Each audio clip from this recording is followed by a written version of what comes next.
আসসালামু আলাইকুম। আমার চ্যানেলে আজকে ট্রাভেলগে স্বাগতম। আজকে শনিবার 19 এপ্রিল 2025 সাল। আমরা আজকে আসছি অভিজাত পশ্চিম লন্ডনের হল্যান্ড পার্কে। সেন্ট্রাল লন্ডন থেকে খুব দূরে না, নটিং হিল এবং কেনজিংটনের পাশেই এই হল্যান্ড পার্ক এলাকা।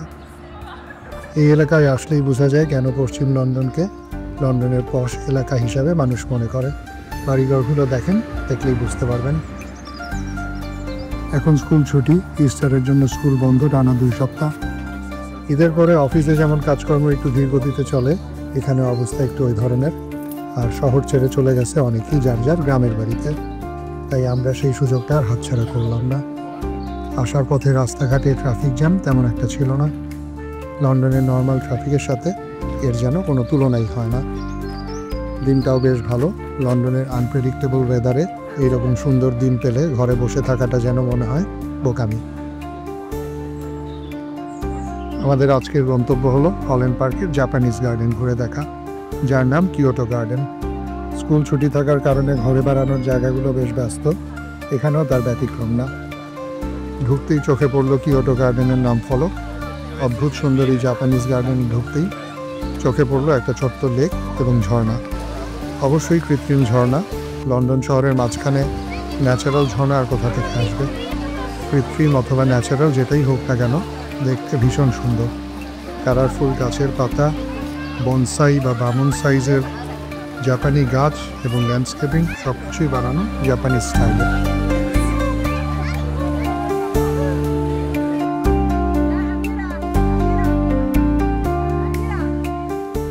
জাপান যাওয়ার সৌভাগ্য আমার এখনো হয় নাই, কিন্তু আলহামদুলিল্লাহ জাপান না গিয়ে এর স্বাদ উপভোগ করতেছি লন্ডনে বসেই। সেটাই বা কম কি। লেক এবং ঝর্ণার মাঝখানে রয়েছে হেঁটে যাওয়ার সরু রাস্তা। ভিড়ের কারণে ওইখান দিয়ে সাবধানে পার হলাম। ঘুরতে এসে পানিতে পড়তে চাই না, তাই সাবধানে থাকলাম এবং আহিয়ানের ফারজানাকে বললাম সাবধানে পার হতে। কৃত্রিম ঝর্ণা হলেও দেখে বোঝার কোনো উপায় নেই, মনে হচ্ছে প্রাকৃতিক ঝর্ণা।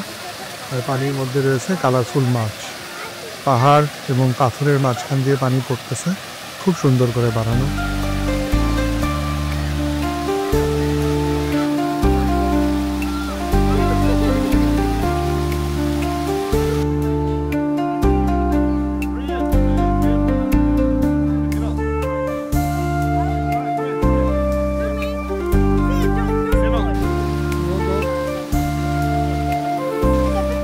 গাছের পাতাগুলো এবং ফুলের রঙগুলো দেখলে যেন মনে হয় কেউ সুন্দর করে রং করে রাখছে। ভীষণ সুন্দর।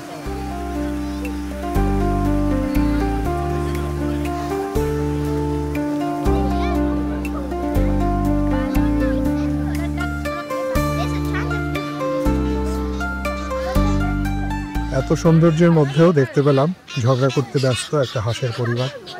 কালারটা দেখে মনে হয় যেন রং তুলি দিয়ে আঁকা।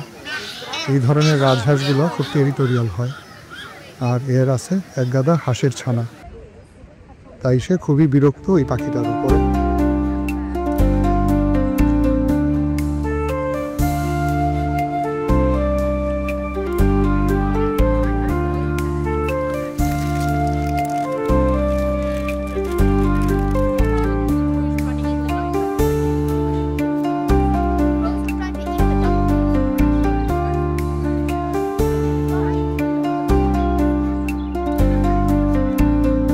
জাপানি গার্ডেন দেখলাম, পানির ব্যবস্থা সেই জাপানি কায়দায়।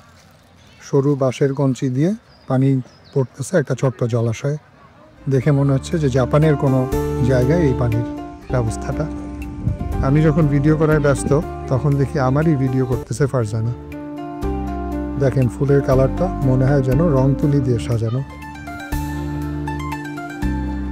বেশ খানিকটা সময় পার করে আমরা পার্কের রাস্তা ধরে এগিয়ে গেলাম সামনের দিকে। পার্কের চারিদিকে ঘুরে দেখতেছি কোনো কিছু আবার মিস করলাম কিনা। একটা সুন্দর একটা জায়গা পুরো না দেখে যেতে চাই না। আহিয়ান তার মতো নিজে নিজে ঘুরতেছে, আমরাও তার পিছু নিলাম।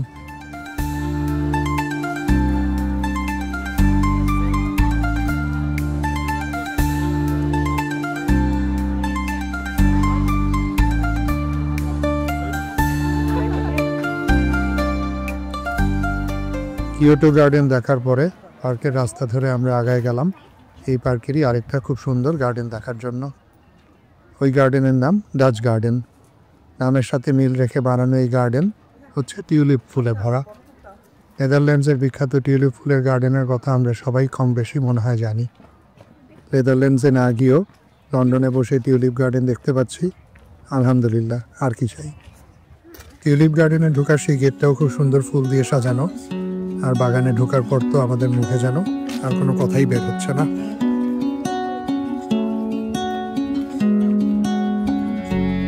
এত সুন্দর টিউলিপ ফুলের বাগান যেন কল্পনার মতো। অসম্ভব সুন্দর গোলাপি রঙের টিউলিপ আর ঝকঝকা রোদ, দেখতে অসম্ভব সুন্দর লাগতেছে। মনে হচ্ছিল ভিডিও করা বাদ দিয়ে একটু যেন ভালো মতো দেখি আর এখানে সময় কাটাই। এইখানে টিউলিপ গার্ডেন যদি এত সুন্দর হয় তাহলে কল্পনা করেন নেদারল্যান্ডসের টিউলিপ গার্ডেন কেমন হবে। সামারের আগে বসন্তের এই সময়টাতেই টিউলিপ ফুল ফোটে। ওয়েদার এবং পরিবেশ এখানে দুইটাই চমৎকার। লন্ডনের বেশ কয়েকটা জায়গায় টিউলিপের ফেস্টিভ্যাল হয়। লন্ডনের হল্যান্ড পার্ক এর এই ডাচ গার্ডেন তার মধ্যে একটা। সবচেয়ে জনপ্রিয় হচ্ছে হ্যাম্পটন কোর্ট প্যালেসে টিউলিপ ফেস্টিভ্যাল, কিন্তু সেখানে ঢোকার ক্ষেত্রে আবার টিকিট লাগবে এবং সেই টিকিট বেশ কস্টলি। আর আমরা এখানে যেটা আসছি হল্যান্ড পার্কে টিউলিপ গার্ডেন, সেটা সম্পূর্ণ ফ্রি। শুধু গোলাপি টিউলিপ না, এখানে আছে ব্ল্যাক রোজ আর হোয়াইট টিউলিপ। টিউলিপ ফুলগুলোর যতই দেখি ততই ভালো লাগে, যেন মন ভরে না। আহিয়ানও খুবই ইন্টারেস্টেড, তাই তার ফুলগুলো খুব কাছ থেকে পর্যবেক্ষণ করতেছে।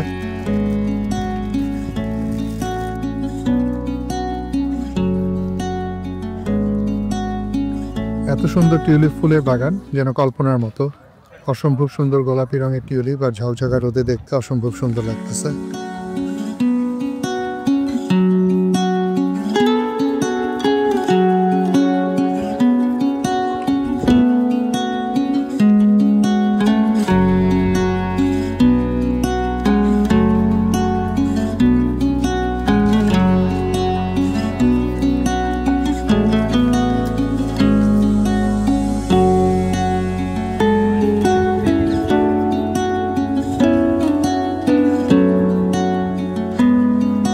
আমি যখন ভিডিও করতে ব্যস্ত তখন দেখি আমি ধরা পড়লাম ফারজানা ক্যামেরায়।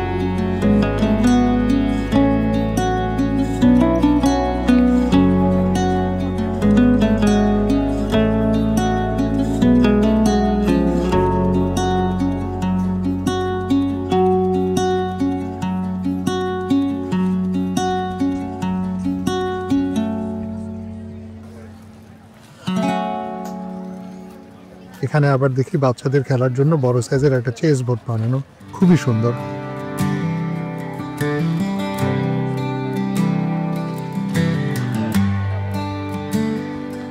জাপানিজ টিউলিপ গার্ডেন দেখে আমরা আসলাম পার্কের আরেকটা সাইডে। এটা সম্ভবত বিভিন্ন ইভেন্টের ভেন্যু হিসাবে ব্যবহার হয়। এটার নাম হচ্ছে দ্য অরেঞ্জারি। জানি না অরেঞ্জ থেকে এই অরেঞ্জারি নামের নামকরণ কিনা। অতীতে হয়তো এখানে অরেঞ্জ গার্ডেন থাকলেও থাকতে পারে, সেটা বলতে পারবো না।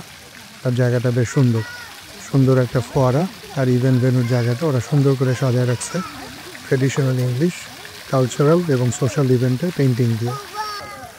এটা সম্ভবত ইভেন্ট হল, দেখে মনে হচ্ছে আজকে কোনো ইভেন্ট নাই, কিন্তু ভেন্যুটা খুবই সুন্দর এবং এনভায়রনমেন্টটাও দারুণ। আমরা ঘুরে দেখলাম এই ইভেন্ট হলের চারপাশে।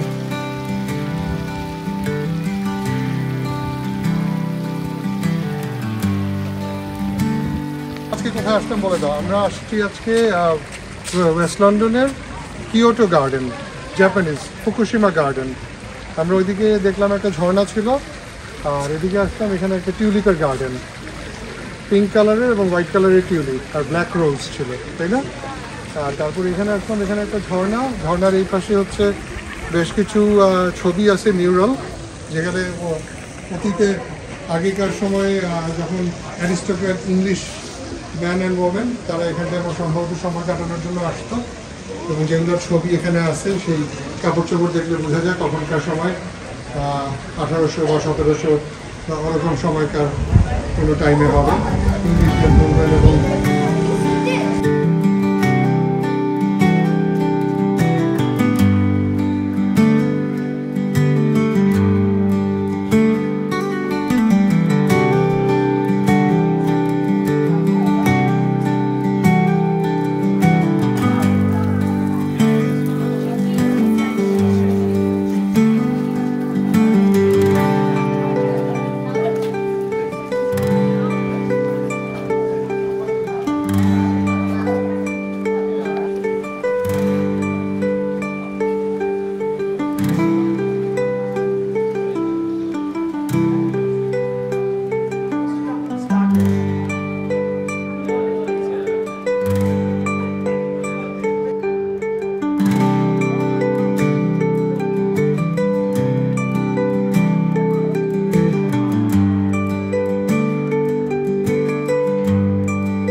সব কিছু শেষ করে আমাদেরকে আসতেই হলো আহিয়ানের সবচেয়ে পছন্দের জায়গা, প্লেগ্রাউন্ড। এখানে এই পার্কে এই প্লেগ্রাউন্ডের নাম হচ্ছে অ্যাডভেঞ্চার প্লেগ্রাউন্ড। স্লাইড থেকে শুরু করে সুইং, স্লিংশট সবই আছে এখানে। আমরাও আহিয়ানের সাথে মেতে উঠলাম একটু খেলায়। সব কিছু শেষ করার পরে এবার বাড়ি ফেরার পালা। আশা করি ভিডিওটা আপনাদের ভালো লাগলো। ভালো লাগলে আমাকে অবশ্যই কমেন্ট করে জানাতে পারেন। লাইক, শেয়ার এবং চ্যানেলে সাবস্ক্রাইব করতে ভুলবেন না। আশা করি সবাই ভালো থাকবেন। আবার দেখা হবে শীঘ্রই। তো আজকের মতো আল্লাহ হাফিজ, আসসালামু আলাইকুম।